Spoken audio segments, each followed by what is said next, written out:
Today on Eagle Nation News, one freshman at PHS has overcome challenges most will never have to face. Landry Long meets Blake Marsh to hear his road to recovery.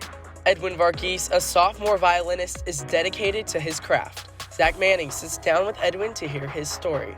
Traintopia, a Frisco train land, was created by one man's dream and love of trains. Christina Krasnova meets the manager of the Train Paradise.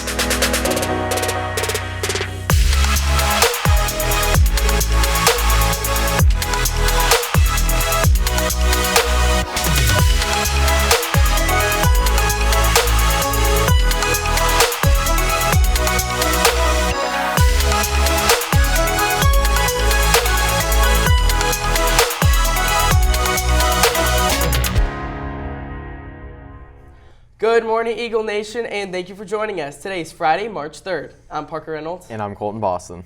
Prosper has a brand new hospital and yesterday Children's Health Pediatric Urgent Care opened. And according to the Dallas Morning News, Prosper is on its way to becoming DFW's newest pediatric healthcare hub. This opening is second to Cook Children's, which opened in November. And while this medical center is big, Mayor Bristol says, quote, "The biggest thing is that this is just the beginning." The Children's Health Hospital is set on almost 75 acres, so the development is going to bring more than just this one building. So I would say stand by because things are going to get even better. And this one pediatric urgent care marks the start to a massive campus and change for the future of Prosper. You probably noticed a lot of debris on your way to school this morning. Last night, severe thunderstorms passed over North Texas and left 260,000 residents without power. There were even one tornado that touched down in Hopkins County. Even though the DFW area did not get hit with the tornado, there was wind damage from the 87-mile-per-hour winds. This included 18-wheelers on their sides, roofs ripped off buildings, and trees falling on roads. Even our neighbors in Frisco ISD don't have school today because their internet and phones are out. And while this storm has passed North Texas, it is crossing the country, hitting Nashville and parts of Kentucky with tornado watches.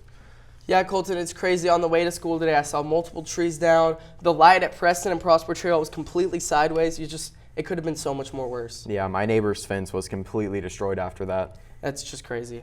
And high school is filled with the highest of highs and the lowest of lows. But one freshman's challenges have looked different than others. Landry Long has the story on how Blake Marsh is bouncing back after going through one of life's hardest trials.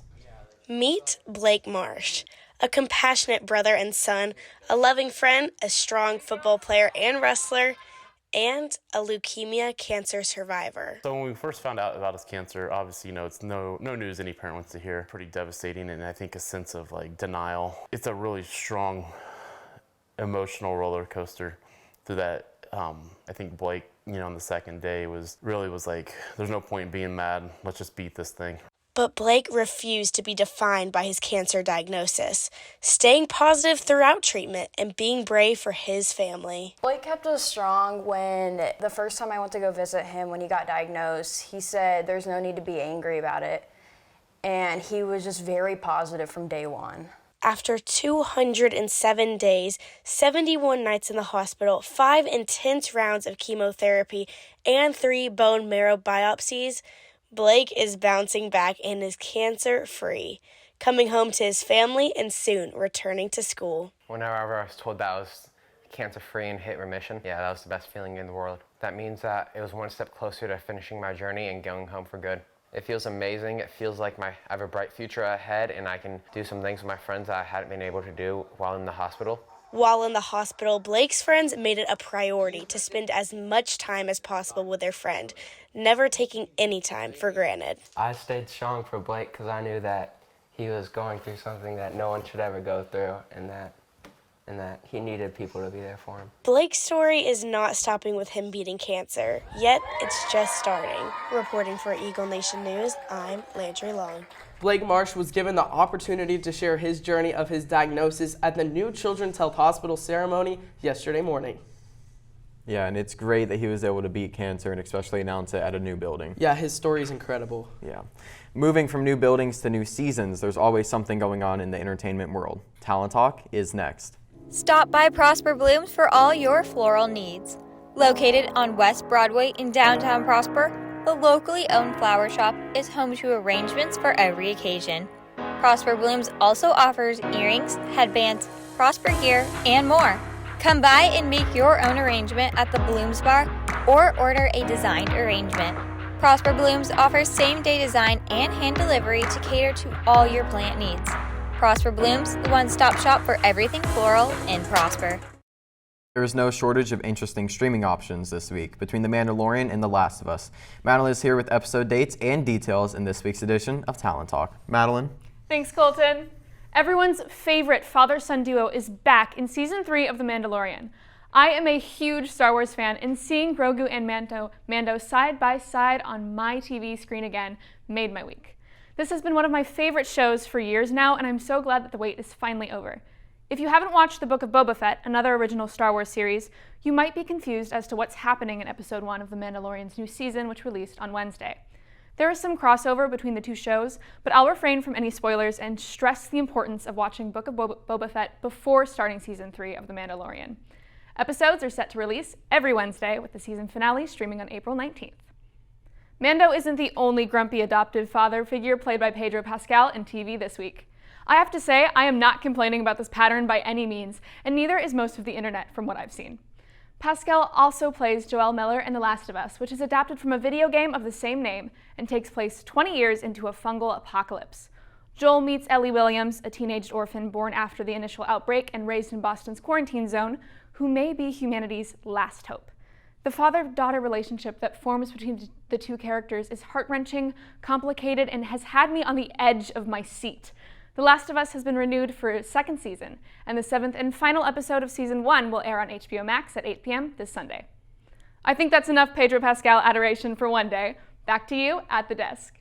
Thank you, Madeline. And for some people, learning a new skill is tough, especially an instrument. Zach Manning takes a dive into one student's journey and how he overcame adversity to make top orchestra. Since a very young age, Edwin Varghese, a sophomore here at Prosper High School, has always been recognized for his violin playing skills. With lots of help and practice, Edwin has made some pretty big accomplishments. Yeah, I made top orchestra at PHS my freshman year. It was pretty hard. I had to practice for I think a month on the music, and it took I think almost 2 weeks to get the perfect audition. It was definitely a struggle. Edwin not only enjoys the playing aspect of the violin, but also the rewarding feelings that come with it as well. Playing solos, like practicing really hard, and you kind of get like your moment to shine with a pianist accompanying you, and it's really fun to like have people watch you, and especially when you do well. It just makes you feel good. This talented sophomore has not only proven his success, but has also had his own failures, which has shaped him into the professional player he is today. I placed in the lower orchestras in 7th grade, and as I have progressed, like 8th grade I made top orchestra for middle school, and last year I made lower orchestra all region for freshman year, and this year I made top orchestra and I advanced to area. Edwin's work ethic has proven him to be a worthy leader. I would say that Edwin is a leader in the sense of kind of a servant leadership. He's not over the top in the front, but he's more behind the scenes. He is worried about getting his things taken care of first and then worried about the people around him, but in a polite and kind way. Edwin hopes to keep proving his skill and continue practicing for the future to come. Reporting for Eagle Nation News, I'm Zach Manning.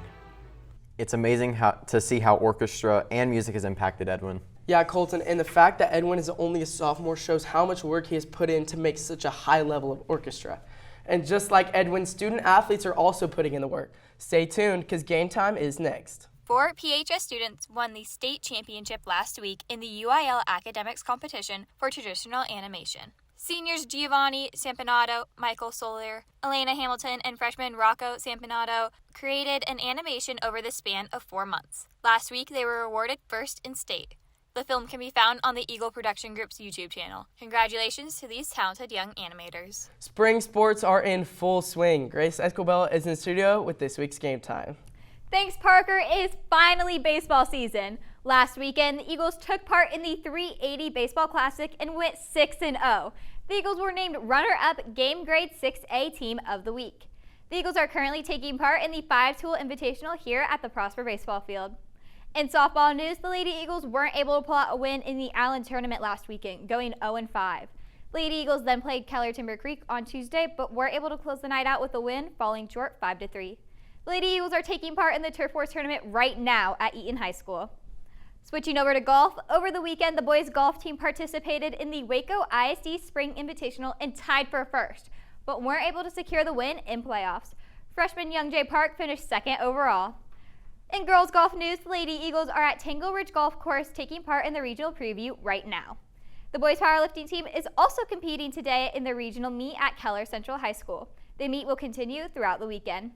The girls powerlifting team regional meet took place earlier this week. The Lady Eagles finished 5th overall with 5 medalists and 4 state qualifiers. Moving to soccer, the boys team is first in district after a 6-0 win over Little M last week and a 4-3 win over McKinney Boyd on Tuesday. The Lady Eagles soccer team, however, wasn't able to pull out a win over McKinney Boyd, falling short 1-0. That's all for Prosper Sports. Back to you, Parker and Colton. Thanks, Grace. It's great to see that all the athletes found their passion, just like the creator of Traintopia did. Christina Krasnova shares how this toy train layout not only brings joy, but also makes dreams come true. In the year 2000, Steve Sanders made his dream into reality. He turned his life memories into a toy train layout with the help of toy train store owner Sherry Neal. Steve was a customer of ours at our store. And he actually came to us and said, I have a ranch in Corsicana and I have a big barn and I'd like to have you help me build a layout in my barn. These are physical representations of many of the dreams that he had. A year later, funding was made available for Sanders' layout to get moved from his home to Frisco and reconstructed into Traintopia. You know, we put caps on what we want to achieve, or we feel like we can achieve something. And Steve, the guy who built this, you know, he put his dream to life.